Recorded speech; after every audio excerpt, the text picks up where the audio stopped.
Let's look at Unit 8200 because it's around a month since Microsoft claimed to have begun an urgent inquiry into the Israeli Signals Intelligence and Cyber Warfare Agency Unit 8200's use of their infrastructure, that's Microsoft's infrastructure, to store and analyze millions of intercepted phone calls from Palestinians in Gaza and the West Bank, allegedly for surveillance and airstrike target identification.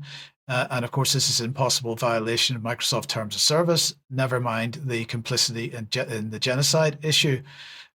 So a month has passed, and there have been no updates from Microsoft, nor any effort to drop Unit 8200 as a customer. It seems to be. So let's just make sure that they're both on screen so that we know what their various logos look like. Now, the allegations against Unit 8200 came via investigative reporting by The Guardian, but also by Plus 972 magazine, and also an organization called Local Call. The report asserts that Unit 8200 maintained its own siloed Azure, that's Microsoft Azure, that's their cloud platform environment, allegedly granted through a deal with Microsoft's chief executive directly. Analysts claim that the data was instrumental in identifying bombing targets. And now this has been going on since 2002, and the claim is that more than 11,500 terabytes of intercepted Palestinian communications data are stored on Microsoft servers in the Netherlands, and that this is equivalent to 200 million hours of phone calls, in addition to additional data in Ireland and also in Israel. This is the second inquiry launched by Microsoft. An earlier one announced in May this year reportedly found no evidence or misuse or targeting of civilians. Note the word civilians there, but even that is in dispute.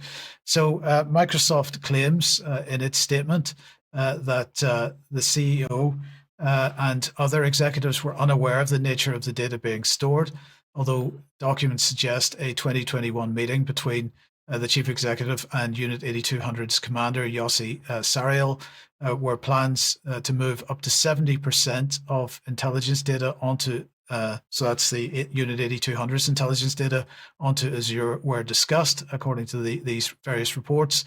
The revelation sparked strong reactions within Microsoft. Employees protested, and a group called No Azure for Apartheid demanded that Microsoft cut ties with the Israeli military. And Microsoft shareholders also called for greater transparency and human rights due diligence, but you'll note they didn't call for the dumping of the customer. So let's just have a reminder of what 8200 is. As I said in the beginning, it's Israel's Signals Intelligence and Cyber Warfare Agency within the IDF. So it's equivalent to GCHQ or in the UK or the NSA in the United States. It was set up in 1952. It engages in offensive cyber warfare as well as signals intelligence. It's been connected to high-profile operations such as the Stuxnet attack on Iran's nuclear centrifuges, and it has a track record of engaging in AI-enhanced targeting, including operations against Hamas and other so-called adversaries.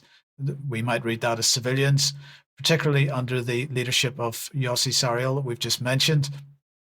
Now, according to the World Socialist website, more than 60% of its personnel are now engineers or data scientists. It's established AI factories and a centralized target center to accelerate the process from data interception to actionable targeting using AI and cloud infrastructure.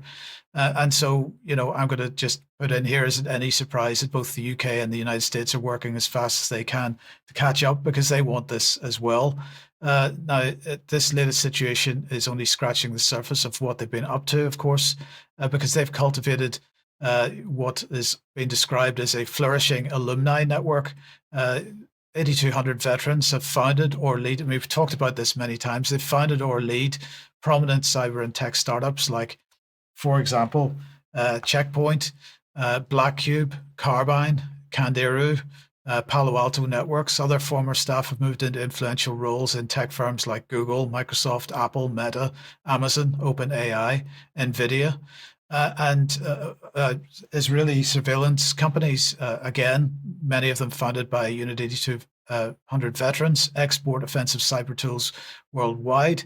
Companies like Cognite, Collect, telecoms data and metadata for analysis. Others market biometric, network intelligence, and spyware systems to Western agencies, including law enforcement and intelligence services.